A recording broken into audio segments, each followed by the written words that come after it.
Hello, everybody, and welcome to the 1% Better Recruitment Podcast of your host, Charles Kiriakou. Today, I'm joined by potentially the weirdest CEO in recruitment, Alex Dick. So if you don't know who Alex Dick is, welcome to the show. Alex, tell us a little bit about who you are and what you do. Hi, so as you said, Alex Dick, I run Alexander Lyons Solutions, which is I'm going to say for the purposes of this, a general recruitment agency. We're not general, we have specialists, but people join us as 360 recruiters. So we're sector agnostic as a business, but we employ specialists in their fields. So we're specialists in lots of things, but from an outside world's perspective, some may see it as generalist, but not quite. Let's go with that for ease. Nice. So in today's episode, we've got a handful of topics that Alex is going to talk about.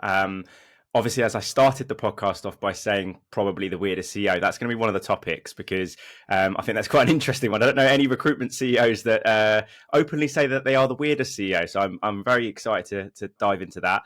We're going to talk a lot about the remote versus office. I know that this has been a debate that's been raging on since COVID, really. Before COVID, I don't really think there was much of a debate on it, to be honest with you. I mean, I didn't have a laptop until 2020. We had desktop, laptop, computers, and like hard phones on desks. Yeah. And obviously with Alex running a business for 13, 14 years or so, we're just going to dive into the highs, the lows, the lessons, the wins, etc., etc. But yeah, let's start off with the topic I just spoke about there then, the potentially the weirdest CEO in recruitment. Tell us a little bit about that. Well, you know me reasonably well. I'm a bit odd. So most CEOs try and put across an image of being polished and able to sort of calm in all situations and hugely successful in all of this, whereas I'm just a bit more real. So I've always gone into life kind of taking the warts and all approach of sometimes things are bloody marvellous and sometimes things are completely rubbish. So I try and give a more accurate view of what the life of somebody in a leadership role is within business. And also, I'm just a bit odd. So anyone that's worked with me works with me now. People that know me all will pretty much agree that I'm a little more on the unusual side of things. I try not to take life too seriously. I'm pretty unprofessional for somebody that's been able to sort of achieve what I've been able to achieve and stuff like that. So I go against the sort of the grain, I guess. But I have probably a bit more fun doing it. So yeah, there's method to my madness.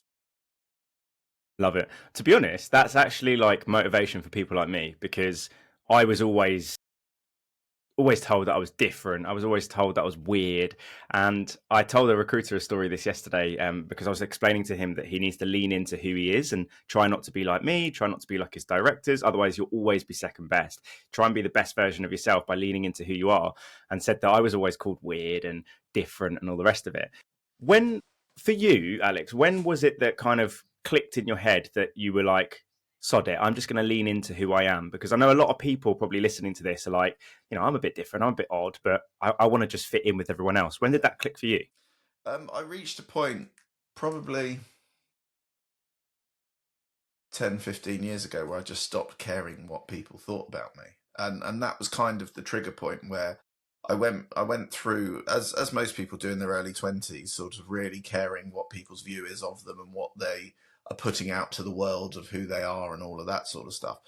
Whereas, yeah, I got to an age where I just didn't really care. I was doing all right and I was doing all right being me. And I sort of lent on that more and more and more rather than, as you say, trying to be a carbon copy of that person in the office who's doing well. I went, well, let's try and be myself and see if that works. And it did. And so I just lent more and more into that. And also one of the benefits, of course, of working for yourself is there's no ramifications of my behaviour. So if I sort of come out with something on social media that I believe in, there's no one that can say to me, you shouldn't have done that or whatever. So that, of course, helps. But it also works because as a strategy, people buy into people that are real. It allows me to get across my views on things without having to filter them and sort of choreograph them. Instead, I can just go, this is my view, like it or don't, I don't care. And that's made a huge difference as well. So I've just seen the positive impacts on it. So I've lent into it more and more and more. And now I'm at a point where there's not really anything I don't share now. I'm pretty much a sort of an open book, really. So anyone asks me anything about the business, about me, about my life, I just tell them, because it's it is what it is. There's no point in filtering it. There's highs, there's lows, there's all of those sorts of things. But I try and just be authentic, and look, people seem to buy into that. Well, I get an awful lot of people approaching me saying they want to work with me for that exactly that reason, because they're currently in a massive corporate environment where everyone's sort of showing a fake version of themselves, and they want to be somewhere where they can be themselves. And of course, if I'm being myself, it allows for everyone who sits within that organization to be themselves as well. Although occasionally that's gone wrong, but yeah, it allows for a more open environment, I guess. So yeah, it's seemingly worked as a way of attracting talent. It's worked as a way of attracting clients and candidates, and so I've just, yeah, carried on with it as an approach, and it seems to be working. Admittedly, there are some people that really hate me as well, so it has the opposite effect. But some people really like me, so there's a good balance. Love it. Well, there's a few things I want to unpack there. But before I lose my train of thought, you said it was like 10, 15 years ago when there was something that you just clicked and you were like, right, I don't want to impress anyone anymore. I don't care. I'm just going to be who I am. For some people, there's like a trigger point that happens. There might not be with you, but I'm just wondering what that potentially was that made you just one day, just go, nah, I'm just going to be myself. So I recruited in law, and law is pretty stuffy. Well, historically it has been. And so I just used to have these nonsense conversations when I would turn up to a meeting in jeans and stuff. And after a while, I guess there was just a moment in my head where I was like, okay, I'm just going to embrace it. And I used to be asked by some lawyers, oh, is it mufti day today, sort of thing, like we're in prep school. And I'm like, no, I'm just decided that if I'm going to travel into London, I'm going to do it comfortably rather than uncomfortably. Or it's too hot for a three-piece suit, so I'm going to wear a t-shirt. So I guess seeing that, yeah, of course, occasionally I'll get a weird reaction, but mostly it was fine. I just thought, fine. So for years, I wore exclusively hoodies, jeans, and trainers, and that was it. And to be honest, I haven't massively evolved from that now. So yeah, it's just different coloured hoodies now, and yeah, different jeans, but conceptually the same thing.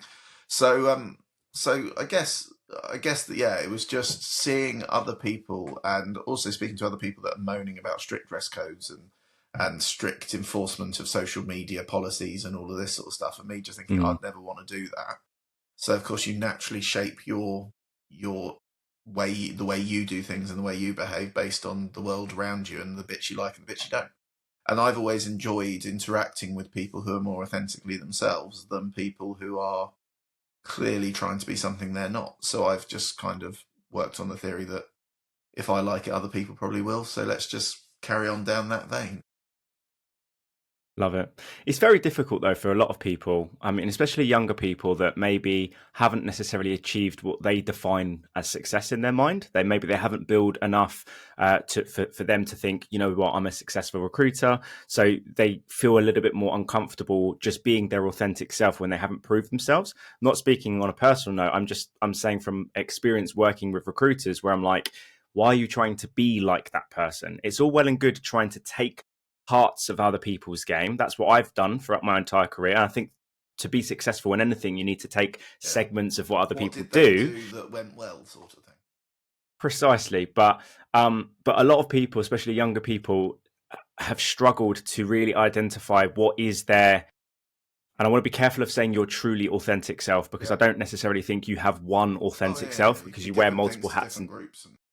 Precisely, yeah. So what would you say?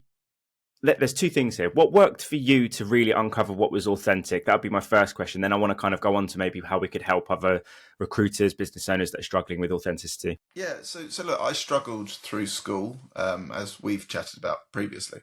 I struggled through school and through education. Not socially, I struggled on the education bit because I was mega dyslexic way before it became cool to be dyslexic. So yeah, I went to what would be deemed as a special school. I think that's probably not the politically correct way of describing it, but it had a disability requirement, and at the time an IQ requirement that's probably gone now. because I think that would be a bit discriminatory now. But yeah, you needed to be very dyslexic and an IQ of above 130, otherwise you weren't allowed in. But they at that school taught us to lean into the strengths of our weird brains rather than sort of seeing it as a crutch. So I think that was probably the sort of foundation of that. And to be honest, I went through school kind of going against the grain. I went through, and to be fair, I didn't actually do bad at school. It was just a bit more of a struggle in certain ways. But yeah, I sort of, I guess, went into working life after that, going against the grain as well, but appreciating this. If I believe that the path I'm taking is right, it's the way to go. And so I guess in a sense I was lucky because I was forced down that road quite early because I was struggling with everything. So I didn't have the sort of atypical education experience, which forced me to look at things differently and think about doing things differently and all of that sort of stuff. So I guess perhaps it came quite naturally to me. But I think for other people, your formative years working and the last years of your education and all that sort of stuff is really a period of trying to find yourself. And nobody is expected to have their crap together instantly. Like, that's just not a thing. No, well, I say nobody does, some people do, but it's very rare. So I think going into any career of any way, shape or form, there's going to be a period of trying to find yourself and find out who you are and what you enjoy. And that's normal. So, and doing that in the early parts of your career is the best thing to do, because you don't really want to be having your finding yourself moment in your 50s where you don't have time to enjoy the thing you've then found late. Actually, people live older than 50, so they might have some time, but professionally, I know what you mean, though. They're heading towards the latter part rather than the early parts of their career. So I think people owe it to themselves to put effort into that. I think as a generation coming through now, people are more conscious of that now anyway. And a lot of employers are moaning about that, but I would argue that the ones that stay in your employment and have found themselves and found that they love it will be 10 times better than the ones who haven't, and the ones who find that it's not for them and leave, it's probably the best thing. So I think as a generation, the people coming through now are getting better at that as a process. But yeah, it's what I want as somebody who employs people is people who are self-motivated because they know they like the thing they do and they want to be good at it, rather than people that I have to push into a box to be successful. I want the opposite. So again, I guess I'm the extreme other end of the argument, but yeah, I think it's important that people go on that journey, as uncomfortable as it may be, because I certainly buy from people that I feel are authentic. You probably do as well. I want to work with people who I think are authentic. I tend to move away from people that I believe aren't. And again, I'm imagining I'm not the only person in a senior role within a business that has that approach. It's way easier when you feel like you're dealing with a true version of someone than when you're always second guessing whether it's a load of nonsense. So yeah, very long-winded way of answering probably both of those questions, but yeah. No, you did a good job, to be fair. And again, I like to do these types of podcasts where we have conversations, because if I script like questions and stuff, it feels like really, really awkward. I'm and exactly oftentimes, so. yeah. And what you've just said there, like my brain was firing off at like, there's so many different things to unpack. One of the things I wanted to unpack, and I don't know if you spoke, because I know you've been on a couple of podcasts before, and obviously you've got your own. I don't know how often you've talked about the dyslexia thing. In my family, my uncle was heavily dyslexic, and I don't know how old you are. He's probably a lot older than you, to be fair. But yeah, when he was in school, yeah, he's like a lot older than you. But when he was in school, they basically just said to his parents that he's just thick. Yeah. Bear in mind, my uncle's a mechanic. He can literally blindfold himself and take apart an engine, put it back together. He's very like engineering and mechanics and things like that. He's very good, but he's so heavily dyslexic. And I'll never forget when my brother and I were really young, my mum and dad, obviously they went out, they said, Andy's going to look after you. And we asked him to read us a bedtime story. Obviously we're kids, we have no idea that he's dyslexic. And he freaked out and he was just like, I don't want to read you a book. And he read this book to us, but he couldn't read properly. And he was at the time, he was like 30 or something like that. And he was trying to read. And my brother and I were giggling, and he just threw the book on the floor and stormed out. We were like, what the fuck is his problem? We had no idea what it is. And to this day, he's quite closed off about it, because he's of that old fashioned mindset of, it's a label. I don't want to be labeled Yeah. that. And that's how I grew up with ADHD. That's why I only got my ADHD diagnosis, 2.5 years ago, because I didn't want to be labeled with it. But tell me a little bit about like whether your dyslexia was really bad, now it's got better, your journey on it, what it's all about, how it makes you different, all that type of Yeah. stuff, really. Um, so I had that same experience, but very early in my life. So age 7, 8, I couldn't read or write a word, couldn't even write my own name. Like, just, I would look at a page and it would just be garbled. Like, it would literally look like just a series of letters that made no sense to my brain whatsoever. And so the sort of first school I was at, I left. Fortunately, we were of a level of sort of means that I could go to this specialist school because it was private. Um, and thankfully, my dad was never formally diagnosed with dyslexia, because back when he was a kid, again, it was just, you're thick, but had sort of spotted the signs, as had my mum. And so I went to an educational psychologist. I think it was the place called the Helen Arkell Centre. And sort of, I guess the question my parents were asking was, is he thick, or is there something else going on? And the sort of the educational psychologist's report, which I've seen actually fairly recently, was, yeah, definitely not thick. But if you looked at effectively back then, I don't know if it's still the same now, because we're talking over 30 years ago. But it was an IQ test, and they would do the IQ test, and they would see where all of the different bits, like verbal and reasoning skills, and all of the other sections would be. And all of my IQ things were at a certain level, and then there was the one around reading and writing, and it was like down there, and it was, I think it was like a 30 or 40 point swing sort of thing. And so she went, "You're dyslexic, it is what it is." But she was aware of this school that was in a little village called Holmbury St Mary in Surrey, that was a specialist dyslexia school. So my parents applied for me to go there. And I remember when I left my school, the original school, I used to like lock myself in the car, and my parents used to have to get out the RAC, because it was sort of before the days of key fobs and phone apps and all of that sort of stuff. So it was a very manual process. And I used to refuse to go in. I used to have panic attacks. I used to really struggle. And it was quite interesting, because about sort of 10, no, it wouldn't have been 10 years later, it would have been 4 or 5 years later, we went back, because one of my teachers was leaving, and it was a teacher that, as a family, we got on quite well with. My parents had actually got the headmaster of that school the job, and all of that sort of stuff. So went there, and they had basically said that, like, the parents all assumed I was retarded and used the term retarded. Like, that was what Wow. they said. And there was a sort of degree of smugness when I went in and had the best results so between, again, I don't know if it's still the same, but between moving from private school to private school, there was a thing called the common entrance exams, and I'd got 100% in almost all of them. And had Jeez. gone in, was going to my next school with a scholarship and all of that sort of stuff. And genuinely, the look on these parents' faces, where they assumed that I was going to sort of be licking windows and dribbling. And yeah, again, politically correctness isn't my friend. And in reality, of course, was able to form sentences and everything. And I was incredibly fortunate. Like, the school I went to, I'm eternally grateful to, because the classes were like 7 people. And we were taught, there was the teachers, but then there were educational psychologists in the school. And I guess to an extent we were probably lab rats, but they were testing out ways of teaching dyslexic people and helping them be able to concentrate and understand, and sort of turn those things that people were telling you into something that you understood. So I went from that school, I could have been there, I think, for 4 years. I was out within 2.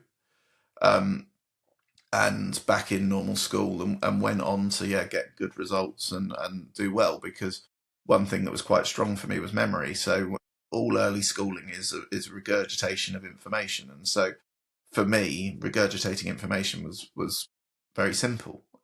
So I actually found school quite easy from that point. And it was weird though, because they knew, my parents were confident that I wasn't thick, because I couldn't read or write English, but could do it in French. So as a kid, I couldn't read or write English, but I could read or write French. And it was, my dad spoke French, which meant that helped, of course. But It's apparently, as I've been told in later life, it's because you're taught English like you have a prerequisite knowledge of it because it's your mother tongue. Whereas French, you're taught as though you're an idiot because you don't know anything. So actually, it makes Mm. more sense because there's no sort of theoretical Yeah, that understanding makes they sense. expect you to have. There's no Yeah, base level. So yeah, I was able to read and write French years before I was able to read and write English, which ironically now I don't speak a word of it, despite being bilingual at 16. I now can't speak it, which is that's crazy. weird how the brain just forgets stuff. But yeah, it's I think I was very very fortunate, and I think in business it's really helped because, and I think a lot of neurodiverse people find this, that once you realise what your problem is, and I'm going to call it problem for lack of a understanding of a better word, you can understand how to deal with it, and in doing that, you have to apply a level of critical thinking that people with a neurotypical brain don't.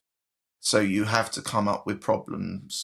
You have to understand a problem and come up with a solution just to get through life, certainly in the early days. And I think when that brings you to a business environment, your ability to sort of deal with situations, critical thinking about strategy and stuff like that is normally fairly strong because you've had to go through your entire life kind of unpicking things constantly just to make life make sense to you. So I've kind of believed that that has always helped. And if you look at a lot of the top scientists of the olden days, Mm. most of them are assumed to have been dyslexic. So the likes of Albert Einstein and others are all assumed to have been dyslexic because, and it was that gave their brain this sort of weird skill of going, nah, that doesn't make sense to me. Let's do it this way.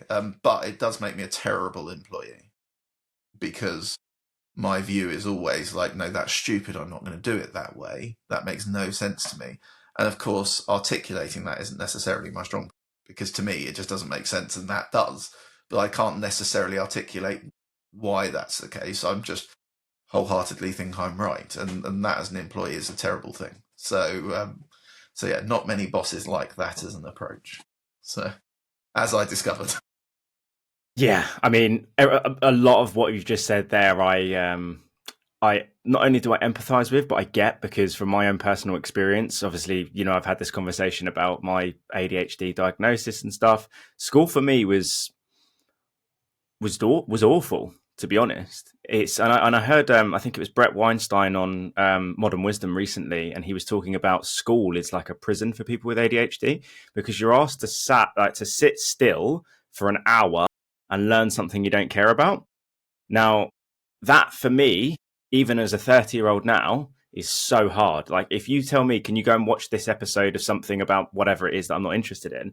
I'm even on medication, I'm going to be fidgeting. I'm just not going to be paying attention and all the rest of it. So for me, I spent half of my GCSEs being kicked out of classes, not for being a complete arsehole to the teachers, but purely because I couldn't sit still. I had to chat to someone. I had to do something. I had to move. I had to do something.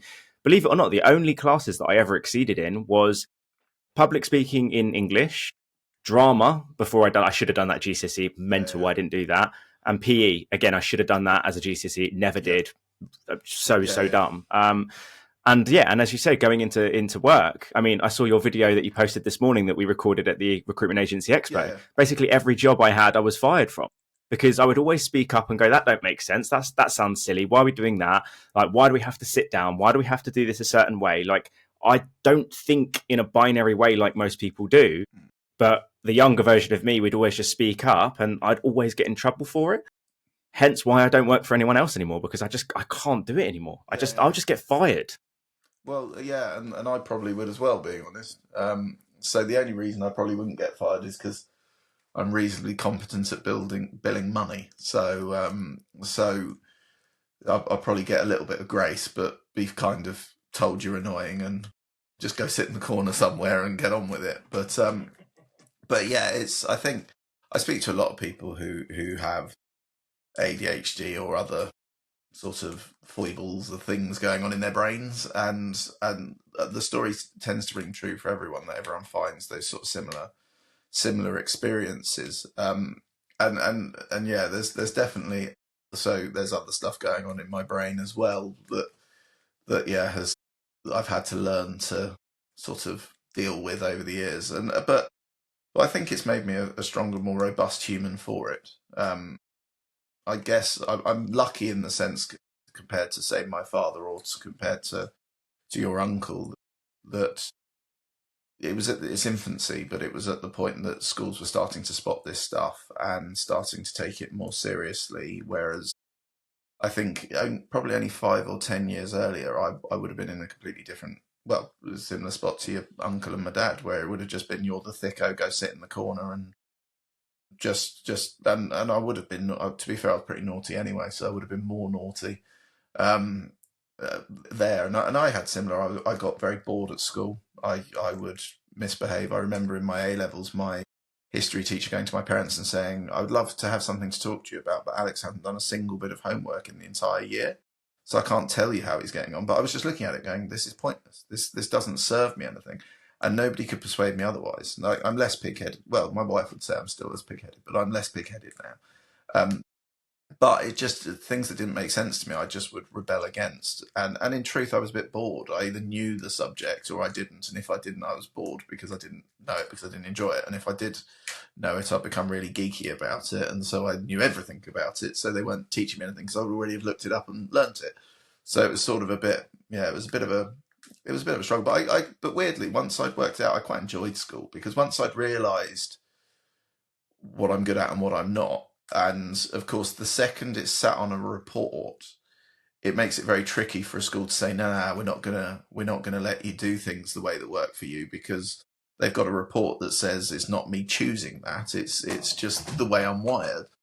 And so that helped. Although at uni I got done for plagiarism like within the first few weeks. And yeah, that was an interesting interaction, because I take things very literally. I always have. So if somebody tells me to do something, I'll do it the way they tell me to do it. And somebody had said, "Look, your assignment is to copy this from the board." And then I can't remember what the next bit was, so I copied it word for word because that's what they had told me to do. And then I got called up for plagiarism and had to sit in front of the dean or whatever their bloody job title was. And they're like, "You've plagiarised." I went, "What have I plagiarised?" And they went, "Oh, this. You told me, the lecturer told me, that that is what I meant to do. And I literally did verbatim what they told me to do. So are you honestly suggesting that I've done something wrong, or they should have said there's nuance to what they're saying? If they don't give me nuance, the world is black and white to me." So I did exactly what I was told to do.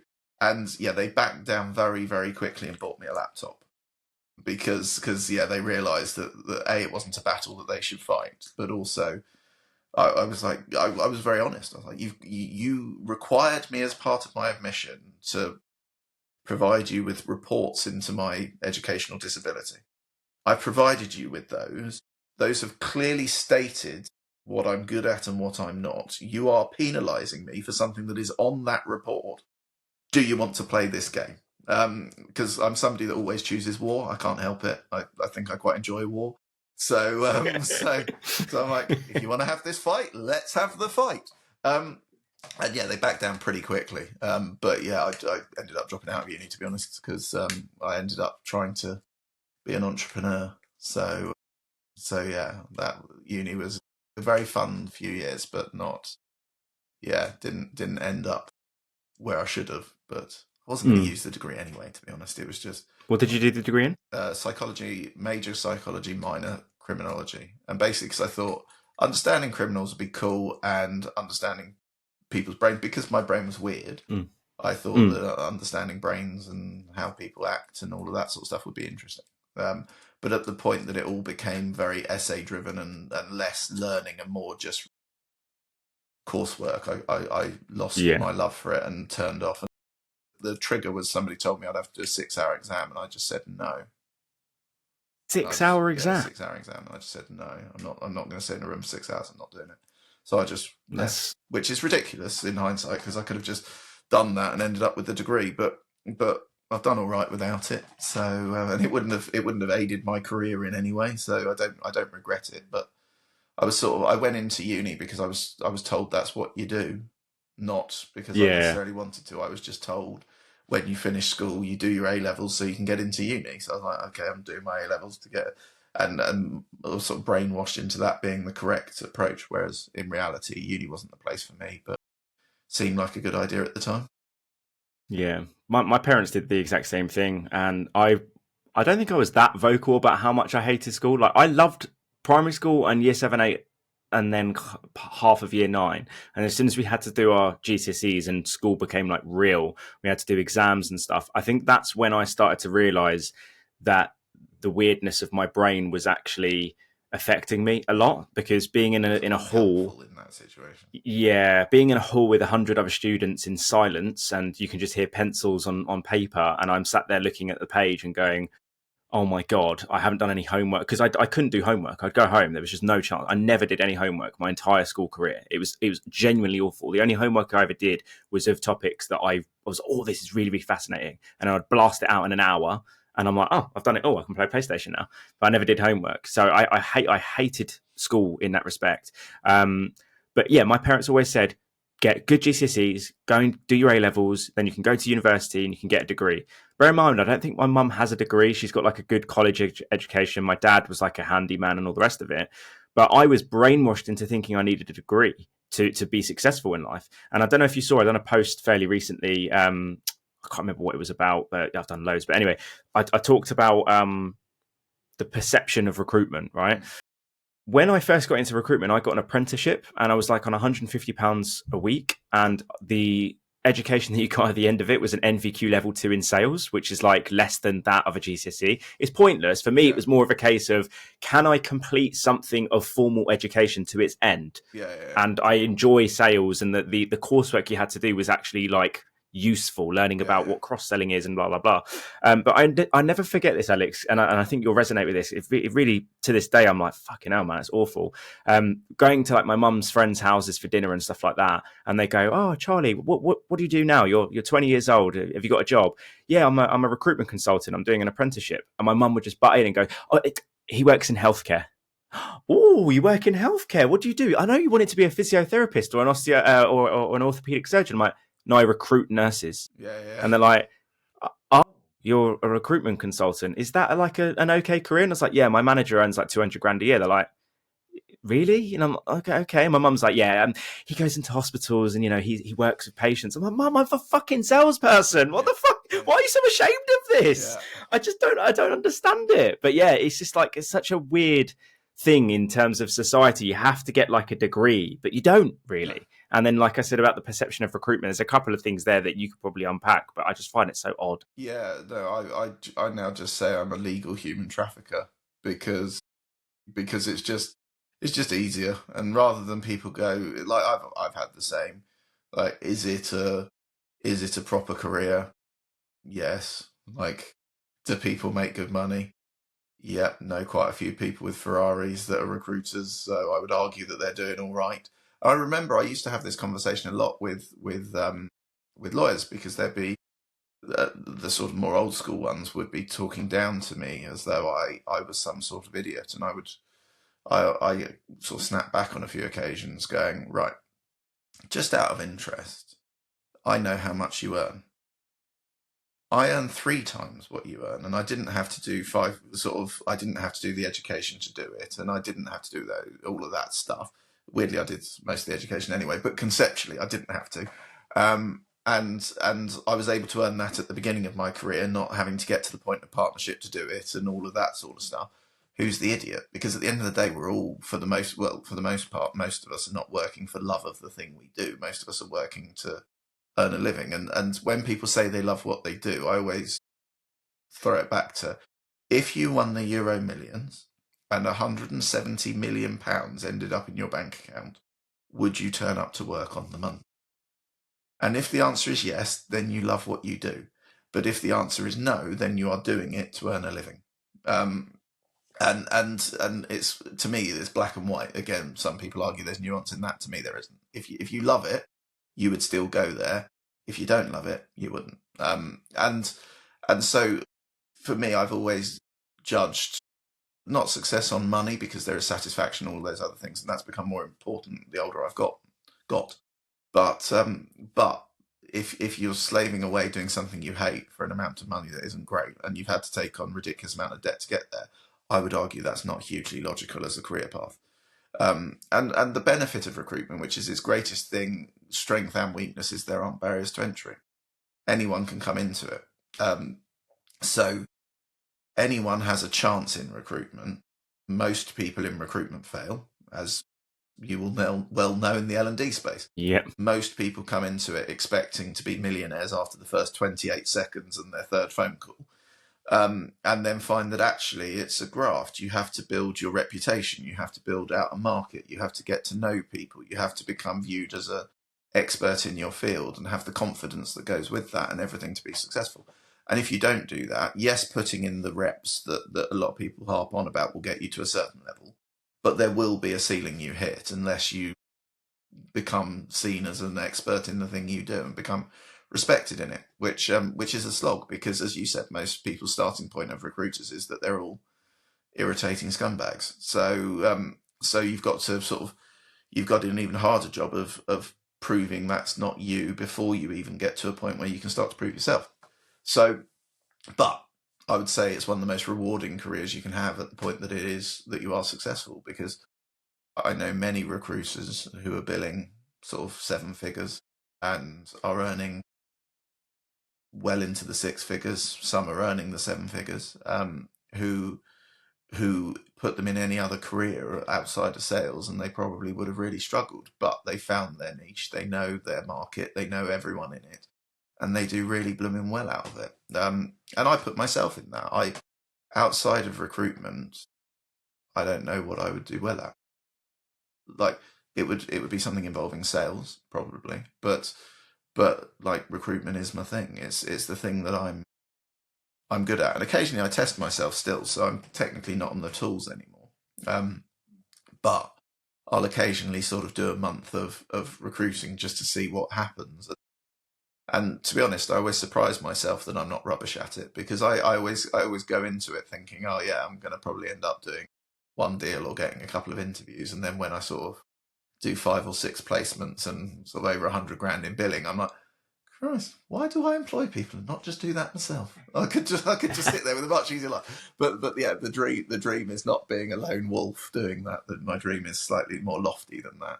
But yeah, I enjoy it. That's the thing. If I won the Euro Millions, I would still run a recruitment business. As stupid as it sounds, it would be different, and I would be doing less of the crap I don't enjoy doing. But I would still do it because I still believe in what I'm doing, and I still enjoy it, and I still enjoy the impact it has on other people and all of that sort of stuff. So yeah, weirdly, after saying people don't love it, I probably would carry on doing it if I had unlimited money. Because what else am I going to do? I'll be divorced if I just sat here annoying my wife. So yeah, and I'm pretty annoying. Like the few hours she spends with me a day is annoying enough for her. So yeah, making that 24 hours a day, I think she would probably leave, or I would have a horrific accident involving some stairs. So if that happens, use this as evidence. I'm pretty sure my wife would echo the exact same thing, to be fair. Like, I came home after like a long working day yesterday. Football was on at like 6 o'clock, finished the football, and I just spent the last 2 hours just winding her up. I can't help myself. I'm just like, as soon as I'm out of like the office, I just like become a silly, weird, just like an idiot, basically. So if I had unlimited money and I didn't try and build something that I'm passionate about, I think I'd just get depressed, to be honest with you. I genuinely would. And it's interesting you say that, because the guy that's coming on the podcast later today that we just spoke about, we had this exact conversation. And said, like, what would happen if someone like us, because he's got ADHD as well, was like, what if someone like us won all that money? He was like, I'd probably buy 3 Ferraris, I'd get into loads of debt, I'd become a gambling addict again and all the rest of it. So yeah, honestly, if I won the Euro Millions or whatever type of lottery, I would just buy the most elite cameras and all the rest of it and just make wicked content and speak to people I want to speak to, because I love doing this type of stuff. I love speaking to new people, learning from new people, all the rest of it. But like you said, there's probably parts of what I do at the moment that are a bit of a slog. I would just use that money to just go and pay people to do. Yeah, pretty much. Admin bit, I would be doing none of that. Yeah, tax returns, I would pretty not much be involved in any way.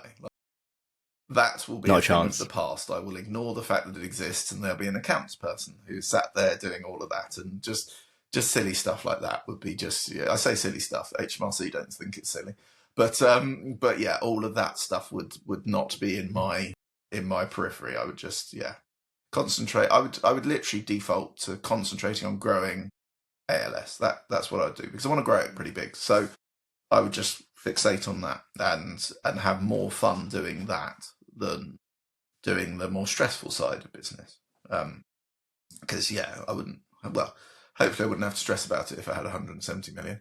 I'll be making some really poor decisions if I'm still stressing about that if I've got 170 million in my account. So, so one thing that we were going to talk about, and it kind of relatively segues into that. You talk about you want to grow your business and have fun with it. You're fully remote as a business, which is like very unique for the recruitment space. A lot of recruitment companies, pretty much most recruitment companies now, it's the norm to offer at least 1 day working from home or 2 days working from home. What has it been like trying to grow a business fully remote? so it's the second one I've been involved in growing, because the last one was fully remote. But yeah, it's interesting. Like there have been things that I took for granted that I shouldn't have, because I worked on the assumption originally that just providing people an environment that kind of sets them free would be enough to motivate them, and sort of having commission structures that are lucrative is enough to motivate everyone, and it's not. Is the honest truth. For some people it is, but for lots of people it's not. Um, so it's been a learning curve, and like, don't get me wrong, when I started doing it, I lost a huge amount of money, because I was hiring people who were telling me they're 300 grand billers, and they want 60, 70, 80 grand. And I was just going, yeah, whatever, like, just have it. Because at the time, again, due to naivety on my part, I believed that I was billing quite a bit. And so if somebody told me that their yearly billing was what I was doing in a month or two, I would be sat there going, yeah, fair enough. Like, if I can do that in a month or two, it's probably reasonable that somebody can do that in a year. And they've been doing it for longer than me, and they have all these contacts and all that sort of stuff. And I work with an awful lot of people who perhaps we weren't the right move for them. They either didn't have the relationships that they believed they had, or their market wasn't as strong as they thought it was, or whatever. And so over the years, we've had to get better at filtering, and we've got a lot better at that now as a business, and working out what the sort of the secret sauce is, what the individual that's going to do well in an environment like us is. We've got pickier as time's gone on, and every time we've lost someone through their choice or ours, and it's always hinged around performance. We've sort of tried to antagonize where we went wrong in that, to sort of make sure we don't make those decisions moving forward. So yeah, it's been a journey, but I still wholeheartedly believe in fully. Well, I don't. That's not true. I believe that hybrid's fine, but I believe that my business should be fully remote. We've got people based all over the place. It wouldn't be practical to have, like, we wouldn't have most of those people if we were geographically fixed somewhere.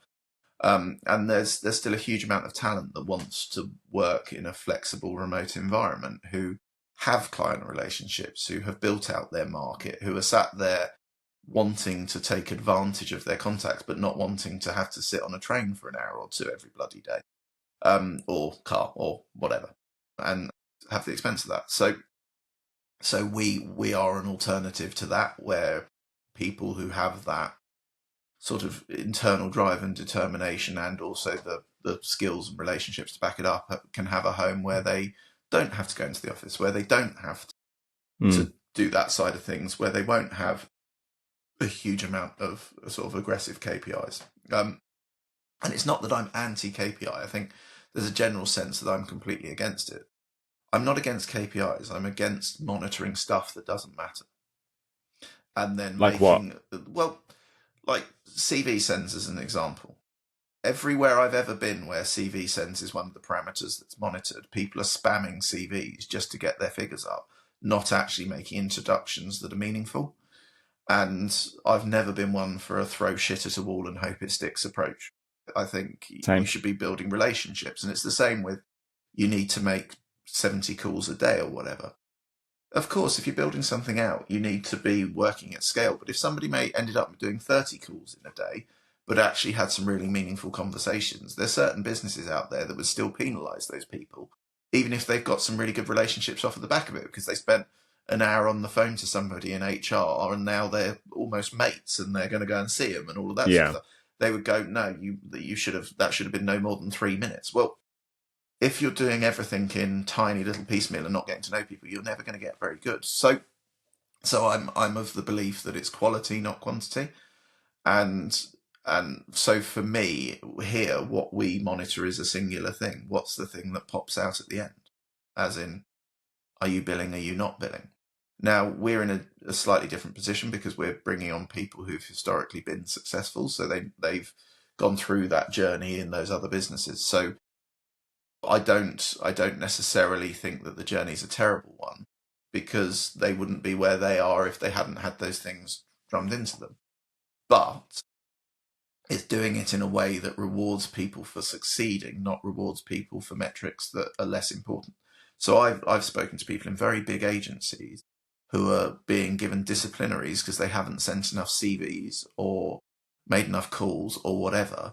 But their colleague who's spending 3 hours on the phone to somebody that the business knows is dead is not being told off because in stats they're fine, and that the person who's being told off has billed 3 times what the person who's lying in their stats is doing, but yet because that's the number you have to hit and you haven't hit that number, they're being told off. It's like, but they're out billing everyone else. So this isn't going to be a round two, take two. We're just going to merge these two together. We've just had a nice old chat about how crap technology can be sometimes. Unfortunately, Riverside, this is the last straw, basically. And I think I'm just going to have to move over to Zoom because every time I go on bloody Riverside, it cuts out halfway through. So apologies for people listening because that is a bit frustrating, but hey ho. We were talking a little bit about KPIs there, Alex. And the last thing I remember before I cut out, unfortunately, you were saying about other companies basically reprimanding people, disciplining people that are not hitting their KPIs, but yet they're still billing. Now, Yeah, basically, whenever I go into a recruitment business, right, I mainly work with startups, SMEs. So many of them don't track any data whatsoever. yeah. So when they sit there and say, "Oh, we want to scale, we want to do 7 figures," and blah blah blah blah blah, I'm like, "Okay, cool. How are you reverse engineering that? What's the data that you've got? How are you tracking your data?" And the number one answer I get from recruitment founders is, "We want to treat everyone like adults. We don't want to overly KPI people. That's how I started my career." Get that?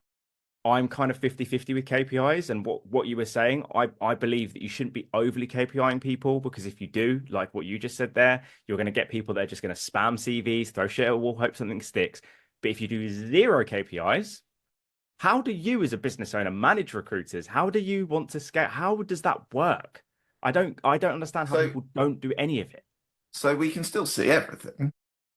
So we can still see if people are trying. We can still see the effort they're putting in and all of that sort of stuff, because people still need to be putting stuff in the system. So the fact that we don't openly have KPIs doesn't mean we're blind to everything people are doing, and the way we manage it is treating people like a grown up, saying, look, we can see what you're doing and you're basically not doing nearly enough to be successful, or we can see an obvious path to why you haven't been getting interviews because there's just not enough scale or you're not doing enough BD or whatever. And we approach it from a coaching perspective rather than approaching it from a you're just not doing enough perspective. That doesn't work with everyone, just to be clear, because treating people like adults doesn't mean everyone's going to behave like an adult.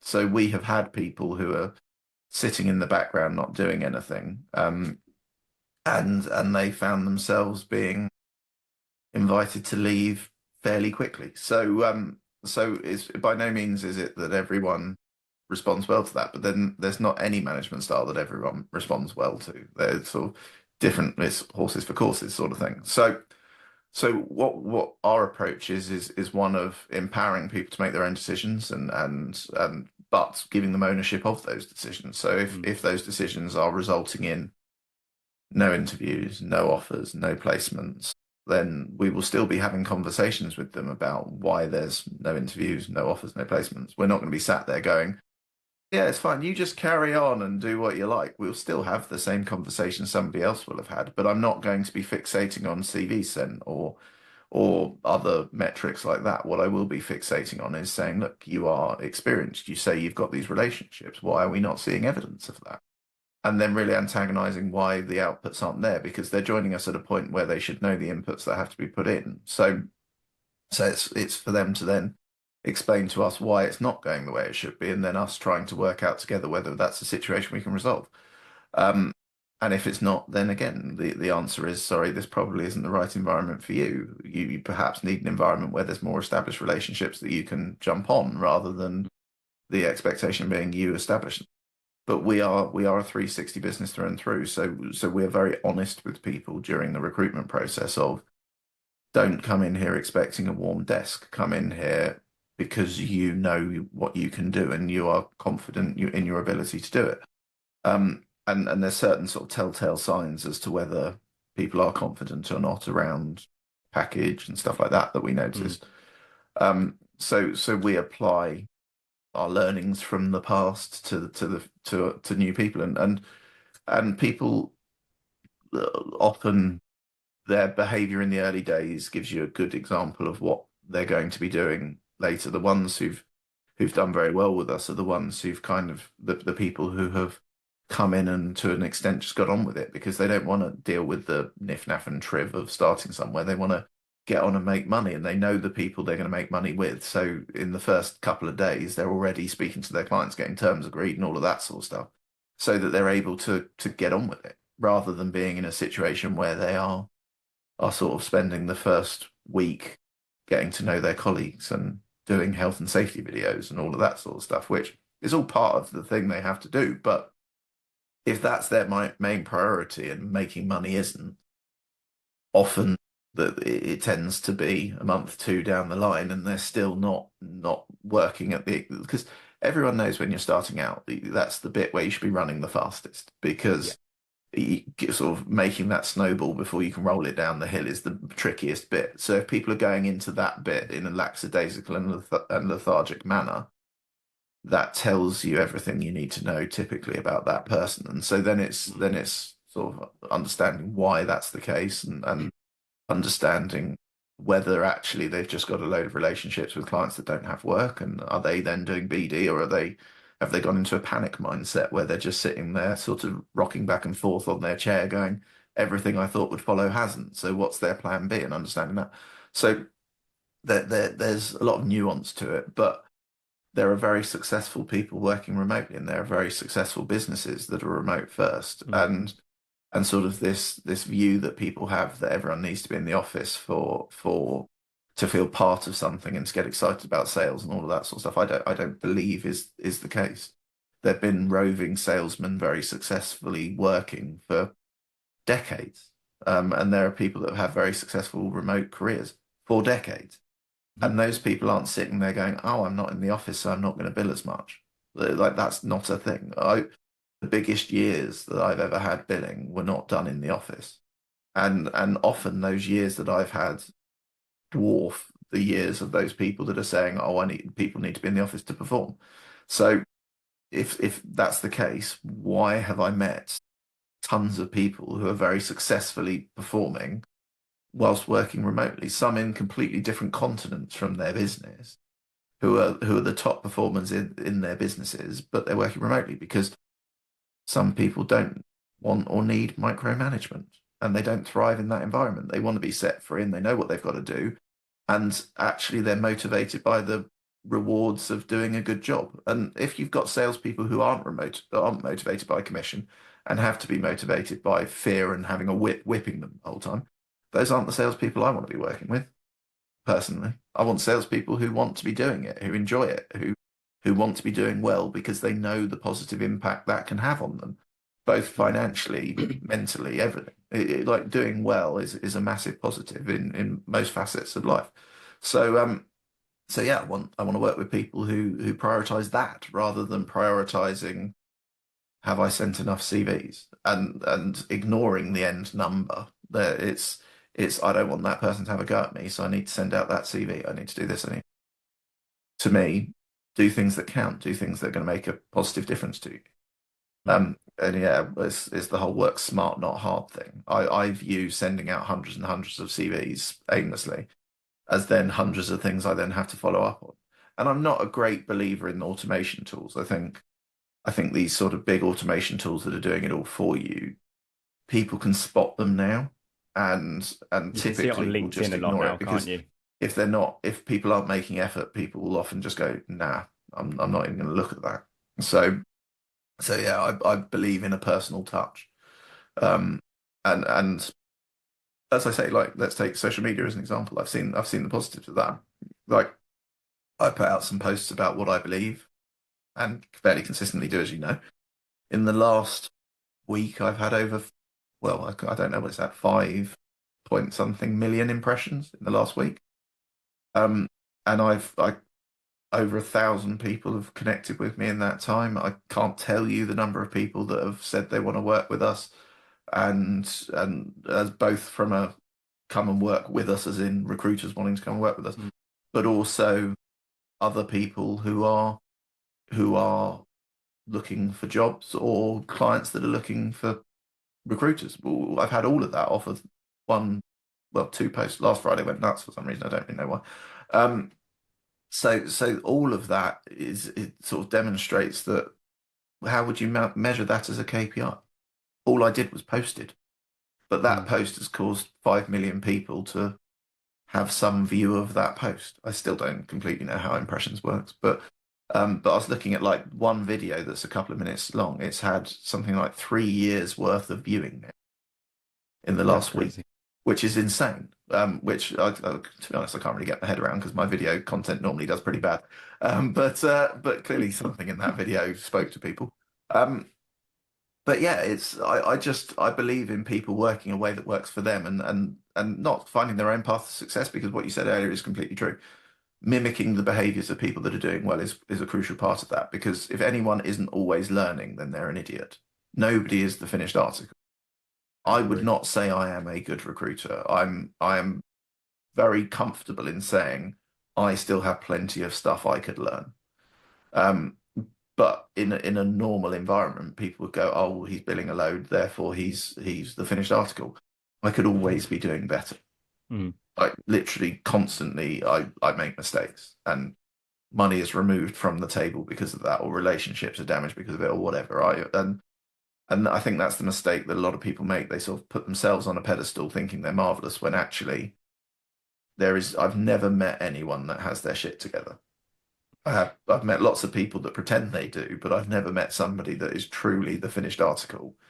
Um, and yeah, there's lots of BS merchants out there that would say they are, but I'm definitely not. I'm a deeply flawed individual who is trying to do better and be better. But there's a long journey to go, and I don't think I'll ever get it right. But that's why in business you surround yourself with people who are better than you at different things to sort of learn to fill the gaps of your uselessness with people who aren't useless at those things. Love it. Yeah. There's so much to unpack, but I'm so conscious that we are running out of time. There was one thing I wanted to ask you before I ask you the final question that I finish off every show. There are so many recruitment business owners that have a couple of days a week working from home, some of which know how to manage people remotely. But I commented on someone's post about this months ago that one of the main reasons why so many recruitment founders are against remote working, work from home, is because when I got into recruitment in 2014, which isn't overly that long ago, remote wasn't a thing. So people learned how to manage, and I learned how to manage and lead through leadership courses, but none of the leadership courses had how to manage people remotely. So I think the reason why people are, oh, it don't work, blah, blah, blah. There's two reasons I think it doesn't work. A, the people in your business aren't equipped to work from home, especially 20-year-old Charles living at home with mum, Yeah, ADHD out of his mind, couldn't concentrate on anything for 5 seconds, didn't really know anything about recruitment. Put me working from home, I would fail. I needed to yeah, be in yeah. an office. I needed to have that hour or so to come into London, wake up and be amongst it, right? That's the first reason. And I think the second reason is the fact that managers simply don't know how to get the most out of people. They don't know how to do those regular check-ins with the consultants. So again, I say I am very conscious of time. What's like the number one thing that you can offer to people that are managing people remotely, even if it's a couple of days a week? Like what's worked for you that could potentially help others? Well, I think accountability is probably the most important thing. That people feel they need to have people present for those people to be accountable. But the reality is, if you put your accountability things in place in a way that can be provisioned remotely, all of those same accountabilities exist. So there there is, in my view, no huge difference between having a team meeting on Teams, Zoom, whatever, than having a team meeting face to face. Um, so yes, there are pros and cons of both, depending Mhm. on who's arguing. But the material getting across your point and people being accountable for the things that they need to be accountable for are achievable in both things. You can have one-to-ones, you can still have calls, you can do all of those things. Because actually, we are basing it on open plan offices. That's again a relatively modern construct. You don't have to go back that far to people being in closed off offices in office buildings. Open Mhm. plan was a thing that people rebelled against as well. I remember people not going to certain law firms because those law firms had an open plan office, and that's in my career time. And I'm not young now, but I'm still relatively young. We're not talking about the dark ages here. Mhm. So the world adapts, and my view is you need to adapt with it because otherwise you're going to lose good people, and people are losing good people. We are constantly being approached by recruiters who are not leaving businesses because they are not doing well, or even necessarily that they're not happy in that business. They might love their business, they might love their colleagues, but they have a 2 hour commute or whatever, and they're not willing to do 4 hours a day every day sitting on a train when when they've proved over the last 3, 4 years that they can work exceptionally well remotely, are performing, and all of that sort of stuff. So I would say that in bringing those sorts of people back to the office is demotivating rather than motivating. But yet the people that say remote working doesn't work will sit there going, yeah, but they'll be more motivated in the office. Well, they won't, because they will have left, and you will have lost a very talented person because of that. And again, I always see on my posts about this that people are like, well, if you don't like it, go and work somewhere else. That's fine. But if you lose all your talented people and you're left with a load of drones who are happy to be in the office but can't win a client for toffee, well, then you don't have a business. So my belief is it's about giving people something that works for them, but also works for the business. We've chosen remote working as a way, but that doesn't mean that people aren't accountable. We have various check-ins with people. We have various people in the team that are checking in with people constantly. There's certain signs of good things we're looking out for. There's certain signs for bad things we're looking out for. Mhm. And all of that is happening, and all of that is reasonably regimented internally, but it's done in a way that nobody is sat there thinking, Big Brother's watching me or whatever. Mhm. But just because you're remote, you're still using the same system. So let's take we use Vincere. So let's take Vincere as an example. If me and you are sat opposite each other or sat together, it's still hosted remotely. So my ability to see what you're doing on it is no different whether I'm sat next to you or we're sat 3,000 miles away. It makes zero difference. So same with LinkedIn Recruiter. All of the reports, none of them are local. They're all held Mhm. in the thing. And if you look, all of the tools we're using are being more and more designed with that in mind. You sign into it from wherever you are, and it doesn't really make a difference where you are. And because of that, it's becoming easier and easier and easier to keep an eye on people's performance, see the reports, all of that sort of stuff remotely. And it's just as easy to check in on someone and say, look, I'm a bit concerned about this. It seems like your activity has dropped off of a cliff. Historically, you were sending 100 emails a week and now you're sending two. Are you all right? Like, what's going on? Like, you can see that there. You wouldn't have any more view over it if you're in the office because that same person's still going to be sat at their desk looking like they're doing stuff when in reality they're not. So you don't have any more vision over it. And people say people are less likely to be lazy in the office, but when any of us think about our careers, all of us can think about people that we thought were just going in there to show their face and weren't actually trying. So that was just as true of people in the office as it is people working remotely. There were always the piss takers that would come into the office, do the barest minimum and leave. Um, and I can count, yeah, a large portion of people that did that. So that's also true of remote working, but it's just as easy to spot because the activity won't be there, the results won't be there, everything will all of the signs will be there in the same way. Mhm. Um, So I believe that it's not a big jump to manage people remotely. I don't think it's as big a problem as people say it is. And I have evidence of that. COVID happened. We were all forced to be remote. And a lot of these businesses that are panicking about it now had their best years ever. And the reason why they're having bad years, they're now putting down to the fact that people are remote and people aren't doing. It's not that. It's their market. And a lot of businesses have grown in a way where they've had a lot of delivery people and they haven't tooled up those people with the Mm. ability to go out and win work and all of those sorts of things. That's nothing to do with remote or in the office. That's to do with the fact that you built up your business on a model that was great at a time when there were so many jobs and not that many candidates, and basically you throw a good candidate out and someone's going to say yes and you make a placement. That's not the skill set that the market needs anymore. The market has shifted and it's back to what it always was, which is recruitment businesses and recruiters need to be good at BD and candidate attraction. And if they're good at both of those things, lots of 360 consultants are not having a terrible time at the moment. But lots of people who've relied on a delivery model are having a terrible time at the moment. So that's the shift. So my view is move for the market we're in, adapt. And if you have a very good person who's got a shitload of relationships or the ability to build those relationships, but they want to work from home, are you as a business going to go, nah, they need to be in the office, so I'm going to hire a load of people that don't have those skills but are happy to be in the office? That's not going to push you forward as a business. That's going to mean that you've got a load of people that don't have the prerequisite skills you need because that person who did, you've said no to because they don't want to come into your office. Well, as a business, I would prefer to have that talented individual working in an environment where they're happy and motivated than have a load of people in an office that aren't necessarily suitable. So yeah, I think the trick is just think about the interactions you're having and whether those can be done remotely. And often the answer is yes, because in real terms, me and you sat at the opposite side of a desk is in 85% of the way the same interaction as we would have now. There are differences. If you smell, I won't know.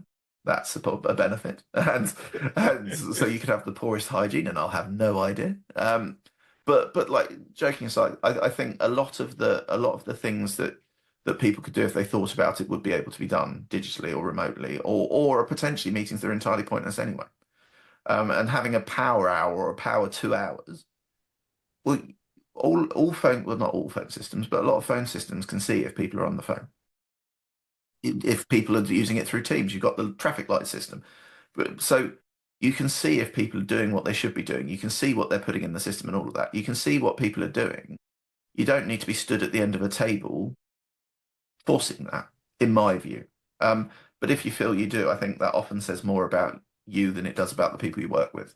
So that's my view on it. It's more around your feeling of being in control and that requiring people in front of you. But yeah, I don't subscribe to that school of thought. I think we are evolved as humans, and I think you can make people accountable remotely. Um, Yeah. so yeah, that's my long-winded when we're meant to be being quick answer to that question. Feel free to edit. No, no, no, that was good. I really, really like that. I think with your model where you hire more experienced people, it makes a lot of sense. Like I said earlier, the more immature version of myself, the younger version of myself, the version that didn't have a work from home space where I was literally Yeah, working on my bed where I've just slept for 7 or 8 hours, it didn't really work very well for me. yeah, yeah. And that's what really terrified me, setting up a business. I have no manager to be like, what's been your activity and all the rest of it. And I've made plenty of mistakes. I've learned from a lot of things. But but now what one thing that has worked for me really well is as I'm sure you know, I'm quite good at building relationships. And a few of my clients now have said, like, if you're doing like essentially like a sales day, like if you've just got loads of calls that you want to do and you feel more comfortable doing that in our office, then come work in our office. And on Mm. Tuesday this week, I'm in a Slack channel with one of my clients, and I said to all the recruiters, because usually when I go in the afternoon, it's all BD, and I'm just sat there using their phone system to like link in, coach them through calls. I just messaged them on Slack saying, I'm going to be in your office doing my own BD. So if you guys aren't on the phone, I'm just going to make you all look stupid. So I literally just Yeah, came in and just had a list of people that I was going to call through, meetings that I had pre-booked, and I was just constantly on the phone. Not as a ego stroke for myself, but I don't know many other like coaches and trainers in the recruitment space that will go into a client's office and then lead from the front in that yeah, respect. yeah, But I got so much done, and I sometimes I need to be around people. But days like I have today, where I'm recording podcast, I'm editing, I'm doing content. I don't want to be in an office because I no, know what I'm like. I'll end up chatting about the football or the UFC event coming yeah, up, and then that's the other downside of being in the office is the amount of times I was told off for distracting people. And I had my ear pinched by a manager going, Charles, you're so fucking good, but you just keep chatting to people and you're distracting Catherine, you're distracting Akbar. Just do your own stuff.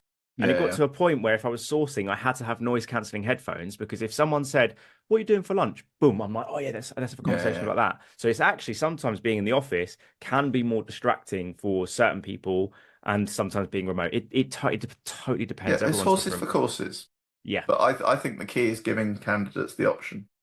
And there are people that would never look at us because they want to be in an office. That's fine. Right. there we go. I don't expect to be suitable for 99% of the recruitment population. In fact, I expect to be suitable for about 1%, if that. So, but I'm fine with that. I don't need everyone. So yeah, it's businesses being comfortable about what they are and what they're not, I guess. And that's another thing that we've had to learn, in all honesty, what we are, what we're not, and not trying to be everything to everyone because that doesn't benefit anyone, the people joining us or us. Fair. I mean, that's perfectly put because that rounds up what we first spoke about finding out how you can be authentic and for businesses how they can be authentic. And you mentioned the term 1%. And as you know, I finished every single podcast off with the same question. So I'll I give might have this to you, chosen Alex. that percentage specifically for you. Give you a clip. Yeah. But yeah, how, following today's episode that has been unfortunately chopped up in one side Riverside, the other side in Zooms. This would make it quite an interesting one. But yeah, how do people get 1% better after today's show, Alex? So I think be accountable. So we live in a society where people like to blame others for them not doing what they should. I think accountability in sales is key, and you need to be accountable to yourself before anyone else. So if you're not performing the level or the way you should be looking inwards and saying, what could I do differently rather than blaming other people? And that's how I looked at getting myself to be better. Every time I did got to the end of a month or got to the end of a quarter or got to the end of it might even be the day, I would look at what I did with a critical eye rather than oh, I've had a good day. It's like, what is there anything I could have done better in that time? And I think if people go through working life and life in general, just taking that view of what could I have done to be a bit better, then things tend to start to snowball and get better quite quickly. Whereas if people blame their employer or they blame their environment or they blame everything else and they just play a blame game, those people tend to be the people that hop jobs every 6 months, never actually progress anywhere, and end up never really having a career that they probably could have had if they looked inwards and tried to better themselves. So I think becoming better at something is quite a personal journey rather than it being an external journey. It's about looking at yourself in the mirror and constantly going, could I have done that better? What could I have improved on? What would have been better if I'd done it? Um, and by doing that, those tiny micro tweaks are the things that will end up with you having a better hit rate, more success, better relationships, all of that Mm. sort of stuff. Whereas if you don't do any of that, you're gonna, yeah, hit that ceiling bloody quick, and you'll just become a cookie cutter recruiter that's like, well, give that person some candidates, a list of candidates, they'll call through them, and then they probably shouldn't send them because they don't have a relationship with anyone, kind of thing. So yeah, if you want to be good in your career, I wholeheartedly believe that accountability and being self-critical is the key, but not to the level Perfectly of put. toxicity. Just to be clear, don't beat yourself up over it. Like Don't be a balance. dick. Yeah, exactly. Yeah, exactly. Love it. Well, Alex, honestly, it's been a pleasure. I mean, I always knew you were going to one day come on the show. I think we could probably sit here and chat for like 2, 3 hours, to be fair. So no, it's been an absolute pleasure. I'm sure throughout both sections of what we've done today, there's a lot of value. And I always say this, and it's probably people will probably get sick of me saying this now, but from a selfish point of view, obviously I want everyone to get 1% better, but every single podcast I've done so far, everyone has had such unique and interesting lessons, learns, and ideas that I've personally learned from, and I've got so much value. So that for me, again, for viewers, listeners, that's the whole purpose of this podcast is Yeah. for literally for people to come away at least 1% better. And I'm Yeah. pretty fucking confident that they have done that in this show. And also we've had a lot of laughs and some We fun have. along the way. We have indeed. And yeah, thank you for Love having it. me on. No worries at all. Thanks, Alex.